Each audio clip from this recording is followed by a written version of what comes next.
நீங்கள் இப்போ பார்த்து கொண்டு இருக்கிற நதியின் பெயர் காவிரி ஆறு. தண்ணி போதா பாஸ்? இன்றைய நிலவரப்படி பாட்டில் இருந்தால் இருக்கட்டும், ஒன்றும் பிரச்சனை இல்லை. போ. இதுக்கு அந்த பக்கம் கர்நாடகா எல்லை. கூட்டம் கொஞ்சம் குறைவாகத்தான் உள்ளது.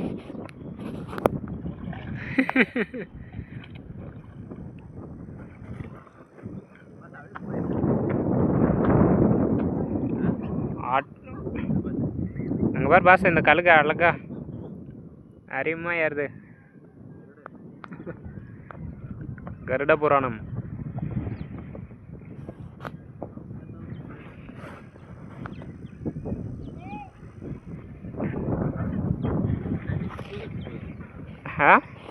தண்ணி கம்மியாக இருக்கிறதுக்கு காற்று இப்படி அடிக்கிறதுக்கு அப்படி வருது. எங்க போச்சு பாஸ் அந்த கழுகு? நாங்கள் இப்பொழுது குளிக்கிறோம். அதனால் வீடியோ கவரேஜ் இத்துடன் முடிவடைகிறது. நம்ம வீடியோவுக்கு சப்ஸ்கிரைப் பண்ணிடுங்க.